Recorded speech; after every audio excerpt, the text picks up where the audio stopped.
Hello students, welcome to our channel solution pharmacy. तो जैसा आप जानते हैं हम लोग मेडिसिनल केमिस्ट्री का यूनिट 5 कर रहे हैं। आइए हम लोग अगला टॉपिक पढ़ते हैं। हमारा अगला टॉपिक है narcotics and non narcotic analgesics. तो यहाँ पर सबसे पहली बात है, हम लोग कुछ मीनिंग समझते हैं कि एनाल्जेसिक क्या है। तो एनाल्जेसिक ऐसे एजेंट्स हैं जो हमें पेन से रिलीफ दिलवाते हैं, रिलीफ पेन। लेकिन रिलीफ कैसे मिलेगा? जब ये सेंट्रली एक्ट करेंगे। सेंट्रली एक्ट करने का मतलब है हमारे सीएनएस पर एक्ट करेंगे, और साथ ही साथ में ये उस चीज को, पेन को तो कम करेंगे लेकिन हमारी कॉन्शियसनेस को डिस्टर्ब नहीं करेंगे, हमें अनकॉन्शियस नहीं करेंगे, और ना ही हमारे सेंस ऑर्गन्स को चेंज करेंगे, ऑल्टर करेंगे। तो आपको दर्द का एहसास नहीं होगा, ठीक है। लेकिन ऐसा नहीं है कि आपको स्लीपी कंडीशन डेवलप हो जाए या आपको कॉन्शियसनेस लॉस करना पड़ जाए, ऐसा कुछ नहीं होना चाहिए। तो एनाल्जेसिक्स जो हैं उनको फर्दर क्लासिफाई किया गया है।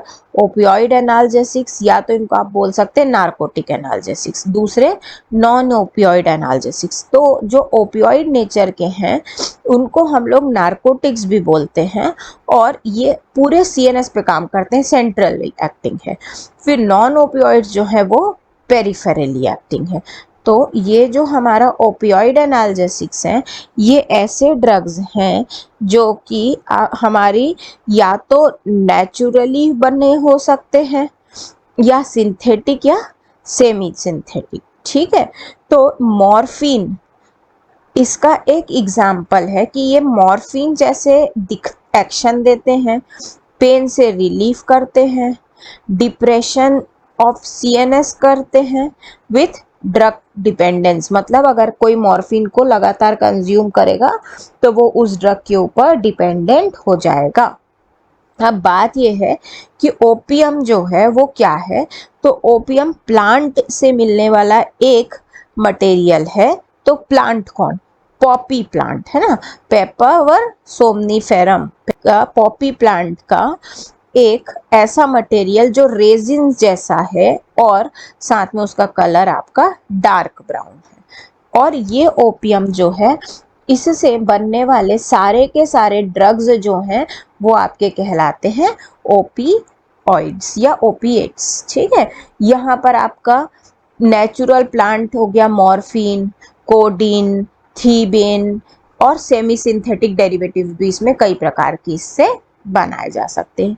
तो जो टर्म ओपियोइड है ये एक अम्ब्रेला टर्म है, ये एक बड़ा टर्म है जिसके अंदर काफ़ी सारे आपके ड्रग्स आ जाते हैं, और ये सभी ड्रग्स जो हैं वो स्पेसिफिकली बाइंड होते हैं, पर्टिकुलरली जुड़ते हैं ऐसे रिसेप्टर के साथ जो मॉर्फिन्स के हों, ठीक है। और मॉर्फिन रिसेप्टर्स के साथ जुड़ते हैं और मॉर्फिन जैसा ही एक्शन वो प्रोवाइड करा देते हैं। इसके बाद में अगर हम वर्ड नारकोटिक की बात करें तो ग्रीक लैंग्वेज का एक वर्ड स्टपर से ये निकला हुआ है, और इसका मतलब होता है कोई भी ऐसी चीज जो स्लीप इंड्यूस करे, जो नींद लाने की टेंडेंसी डेवलप करे। तो नारकोटिक एनाल्जेसिक्स जो हैं ये स्लीप लाते हैं, साथ ही साथ में एनाल्जेसिक इफेक्ट भी देते हैं, मतलब कॉन्जुगेशन में इफेक्ट देते हैं। तो नारकोटिक को अगर बहुत लंबे समय तक यूज किया जाए, use for a long time, तो एक हैबिट बन जाती है, पेशेंट के अंदर एक हैबिट बन जाती है। वो मेंटली या तो साइकोलॉजिकली उस ड्रग के ऊपर डिपेंडेंट हो जाता है, और साथ में जो फिजिकल डिपेंडेंस है वो भी हो जाता है। और अगर मान लो आपने ये देना बंद कर दिया, विड्रॉल कर दिया ड्रग का, तो आपको काफ़ी सारे साइड इफ़ेक्ट्स भी देखने को मिलने लग जाते हैं। तो ये हो गया कुछ आपका थोड़ा जनरल इंट्रोडक्शन। अब देखिए ओपियोइड के आपके रिसेप्टर्स कौन कौन से हैं। तो ओपियोइड के 3 मेन रिसेप्टर्स हैं आपके। एक है म्यू रिसेप्टर, दूसरा है कापा रिसेप्टर, और तीसरा है डेल्टा रिसेप्टर। म्यू के अंदर 2 हो गए, म्यू 1 म्यू 2। कापा के अंदर 3 हो गए, कापा 1 कापा 2 कापा 3, और डेल्टा के अंदर भी 2 हो गए, डेल्टा 1 और डेल्टा 2। अब जो हमारा म्यू रिसेप्टर है ये होता कहाँ का है, इसकी लोकेशन क्या है? तो पहली लोकेशन है ब्रेन और दूसरी लोकेशन है स्पाइनल कॉर्ड। अब देखिए ब्रेन के अंदर जो लेमिनी 3-4 कॉर्टेक्स है वो, थैलेमस और पेरी इक्वेड्रल का जो ग्रे मैटर है वो, और स्पाइनल कॉर्ड का सब्सटेंशिया जेलिटोनोसा, ये मटेरियल में आपका म्यू रिसेप्टर प्रेजेंट होता है। अगर मान लीजिए हमारे रिसेप्टर्स एक्टिवेट हो गए तो फिर इनका रेस्पॉन्स कैसा होता है? म्यू 1 अगर एक्टिवेट हुआ तो आपको सुप्रास्पाइनल एनाल्जेसिया कंडीशन मिलेगी और ये ड्रग डिपेंडेंस कॉज करेगा, फिजिकली ड्रग के ऊपर डिपेंडेंसी बढ़ जाएगी। म्यू 2 से रेस्पिरेटरी सिस्टम डिप्रेस हो जाता है और मियोसिस होता है और फिजिकली डिपेंडेंस भी हो जाता है। नेक्स्ट रिसेप्टर पे हम लोग चलते हैं। हमारा नेक्स्ट रिसेप्टर है कापा रिसेप्टर। कापा रिसेप्टर की लोकेशन क्या है? सिर्फ ब्रेन, ठीक है। तो ब्रेन में हाइपोथैलेमस, प्री एक्वाडक्टल ग्रे मैटर और क्लोस्ट्रम, ये डिपेंडिंग जोन। रेस्पॉन्स क्या होता है? तो स्पाइनल कॉर्ड का analgesia, diuresis, sedation, miosis, depersonalization and derealization. तो वो पेशेंट को रियलाइज ही नहीं हो रहा है क्या चल रहा है ना। तो इस तरीके की रेस्पॉन्सेस देखने को मिलती है। फिर अगर हम डेल्टा रिसेप्टर की बात करें तो इसका लोकेशन भी ब्रेन है। ब्रेन का पोंटाइन न्यूक्लियस, अमाइगडाला, ऑल्फैक्टरी बल्ब्स और डीप कॉर्टेक्स। ऑल्फैक्टरी मतलब जो स्मेल के लिए होता है वो, तो ये डीप कॉर्टेक्स, ये एरियाज जो हैं ब्रेन के, ये जोन्स जो हैं वहां पर आपका डेल्टा रिसेप्टर होता है। और रेस्पॉन्सेस की बात करें तो एनाल्जेसिक रेस्पॉन्स मिलता है, जो मूड स्विंग्स बोलते हैं हम, उससे एसोसिएटेड रेस्पॉन्सेस मिलता है, और गैस्ट्रोइंटेस्टाइनल की जो मोटिलिटी है, जीआई की मोटिलिटी है, वो रिड्यूस होके मिलती है। इसके बाद में अगर हम लोग टाइप ऑफ एक्शन के आधार पे बात करें तो हमारा ओपियोइड रिसेप्टर किस में डिवाइड है? पहला है ओपियोइड एगोनिस्ट, मतलब जो एगोनिस्ट नेचर का हो गया, तो इसकी एफिनिटी ज़्यादा होती है ओपियोइड रिसेप्टर के लिए। ये एंडोजिनस ओपियोइड एनाल्जेसिक की एक्टिविटी को मिमिक करता है, मतलब कॉपी करता है। फिर है मिक्स, जहाँ पर एगोनिस्ट और एंटागोनिस्ट दोनों हो। ये मॉर्फिन के सेमी सिंथेटिक डेरिवेटिव्स होते हैं, या तो फिर ओपियोइड के पेप्टाइड फॉर्म्स हो सकते हैं, और ये बिल्कुल ओपियोइड रिसेप्टर जैसी एक्टिविटी देते हैं, लेकिन किसी और रिसेप्टर के पास गए तो एंटागोनिस्टिक एक्टिविटी देते लग जाते हैं। अब जैसे हम ओपियोइड एंटागोनिस्ट की बात करें तो ये रिसेप्टर्स जो हैं ये ओपियोइड से जुड़ने के बाद, बाइंड होने के बाद उसको एक्टिवेट नहीं करते हैं, और ये ड्रग यूज होते हैं जब आपको ओपियोइड डिपेंडेंसी है या पेशेंट में ड्रग को लेकर के इंटॉलरेंस का कंडीशन है तब। अभी तो हम लोग ट्रेडिशनली ये 3 जानते थे आपका। अभी ये एक 4th रिसेप्टर आइडेंटिफाई हुआ है, बट अभी इसका मैकेनिज्म एक्सेट्रा क्लियर नहीं है, ठीक है। इसके अलावा कहीं कहीं पर एक सिग्मा रिसेप्टर का अलग से इंफॉर्मेशन होता है।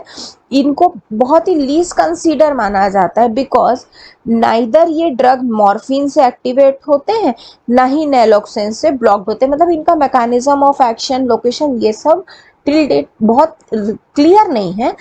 इसके लिए इसको हम लोग लीस्ट कंसीडर करके चलते हैं। इसके बाद ये जो ड्रग है आपका, ये इसका मैकेनिज्म ऑफ एक्शन कैसा है? तो ये जो तीनों हैं आपके म्यू, कापा, डेल्टा, ये ओपियोइड रिसेप्टर है, और साथ ही साथ में ये जी प्रोटीन कपल्ड रिसेप्टर भी हैं, जिनकी लोकेशन होती है प्री जंक्शनल न्यूरॉन, न्यूरॉन के जंक्शन का पहला वाला पोर्शन, प्री जंक्शनल। और ये एक इनहिबिटरी मॉड्यूलेशन देते हैं, इनहिबिटरी इफेक्ट देते हैं। कैसे इनहिबिटरी इफेक्ट देते हैं? तो ये डिक्रीज कर देते हैं फ्लो को, किस चीज के फ्लो को? नॉर एड्रिनालिन, डोपामिन और 5-HT के, और साथ ही साथ में ग्लूटामेट को भी। अब ये जो ओपियोइड रिसेप्टर्स हैं इनका एक्टिवेशन होता है इससे इंट्रासेल्यूलर CAMP जो है, एडिनोसिन मोनोफॉस्फेट, इंट्रासेल्यूलर वाला यानी कि सेल के 2 सेल्स के बीच वाला जो है इंट्रासेल्यूलर CAMP फॉर्मेशन जो है वो रिड्यूस हो जाता है, और इससे पोटेशियम चैनल खुल जाता है और साथ ही साथ में कैल्शियम का जो चैनल है वो सप्रेस हो जाता है। देखिए जैसे मान लीजिए स्टूडेंट, आप ऐसा समझिए ये एक सेल है और ये और एक सेल है, तो इन दोनों सेल के बीच का जो पोर्शन है दैट इज इंट्रासेल्यूलर, है ना। तो यहाँ इंट्रासेल्यूलर का जो AMP है यानी एडिनोसिन मोनोफॉस्फेट, उसका जो फॉर्मेशन है, उसका जो बनने की टेक्निक है, ये आपकी क्या हो जाती है, ये रिड्यूस हो जाती है, ये कम हो जाती है। और इससे जो पोटेशियम चैनल है वो सपोज ये फ्लो पॉज में था, अब ये फूट गया, अब ये यहाँ से ओपन चैनल हो जाएगा, यहाँ से ऐसा क्या पोटेशियम फ्लो कर जाएगा। इस पोटेशियम का जब फ्लो होगा तो कैल्शियम जो है वो बाइंड हो जाएगा, रुक जाएगा, सप्रेस हो जाएगा, ये बंद हो जाएगा। और साथ में इस प्रकार की चीज़ों से हाइपरपोलराइजेशन की कंडीशन डेवलप होगी और न्यूरोट्रांसमीटर्स का जो रिलीज है वो आपका डिक्रीज हो जाएगा, सप्रेस हो जाएगा। ये ड्रग्स जो हैं ये कुछ ऐसे इफेक्ट प्रोड्यूस करते हैं जो कि आपका पर्टिकुलरली जी प्रोटीन कपल रिसेप्टर्स पर हो, और वो भी कहाँ कहाँ पर, ब्रेन पर, स्पाइनल कॉर्ड पर और पेरिफेरल नर्वस सिस्टम पर। इसके बाद में ये ड्रग्स जो हैं इनका 3 मेन क्लास है और उसके लिगेंड्स भी हैं। जैसे जो हमारा डेल्टा है और जो कापा है और जो म्यू है, उनके लिए इंडिविजुअल लिगेंड्स प्रेजेंट है। जैसे म्यू के लिए आप बात करें तो बीटा एंडोर्फिन, कापा के लिए बात करें डायनोर्फिन और डेल्टा के लिए बात करें तो इनकेफेलिन।